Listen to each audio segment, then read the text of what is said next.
The 1950s, a time when mayonnaise was considered a food group and Jell-O molds were the height of culinary sophistication. Imagine a world where your dinner might consist of a pineapple and cheese casserole, followed by a dessert that looked more like a failed science experiment than a treat. Welcome to the bizarre realm of 1950s diet trends. As America emerged from the shadows of wartime rationing, the nation's appetite for experimentation in the kitchen reached new heights. Housewives were expected to maintain svelte figures while simultaneously preparing 3 hearty, butter-laden meals a day for their families. The result? A decade of dietary choices that would make modern nutritionists cringe. So what sparked this culinary madness? The 1950s marked a period of significant change in American society. With rationing a thing of the past, people embraced a have-it-all attitude, piling their plates high with sugar-laden desserts and rich, fatty foods. At the same time, new technologies were revolutionizing the American kitchen. Refrigerators, freezers, and electric stoves became commonplace, inspiring a wave of chilled dishes and convenience foods.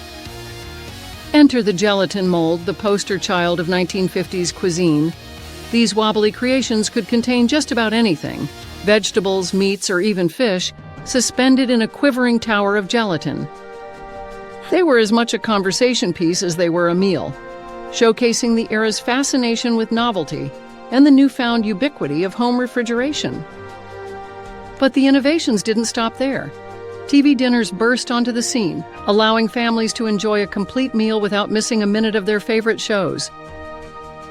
These frozen trays, born from Swanson's oversupply of Thanksgiving turkeys, quickly became a staple in American households. The convenience they offered outweighed any concerns about nutritional value or taste. And let's not forget the humble can of cream of mushroom soup, the secret weapon in countless 1950s kitchens. This versatile ingredient found its way into casseroles, sauces, and just about any dish that needed a quick flavor boost. For many children growing up in the 50s, it seemed to be an essential component of every meal served on the family's immaculately set dinner table. While these trends might seem outlandish by today's standards, they reflected America's hunger for innovation and convenience in the kitchen. However, this embrace of processed foods and high-fat, high-sugar diets came at a cost. The typical 1950s diet was a far cry from the balanced, nutrition-focused meals we strive for today. A day's meals in the 1950s might start with sugar-laden cereal drowning in full-fat milk, followed by a lunch of canned foods or heavy weekend roasts. Dinner could be anything from beans on toast to a meat-heavy feast, often accompanied by buttered vegetables and potatoes. Snacks, while less common than today, might include fruits or the occasional bag of potato chips. As waistlines expanded, so did concerns about weight and appearance. This led to the rise of fad diets like the infamous cabbage soup diet, which promised quick weight loss at the expense of balanced nutrition. These early diet crazes laid the groundwork for the endless parade of weight loss trends that would follow in subsequent decades.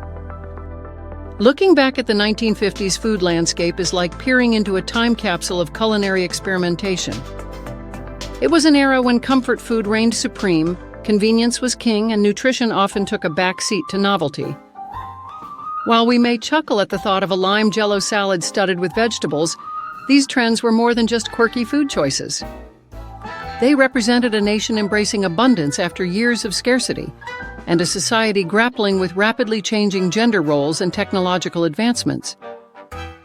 Today, as we reach for our kale smoothies and quinoa bowls, we might pause to reflect on the colorful, if sometimes questionable, culinary legacy of the 1950s.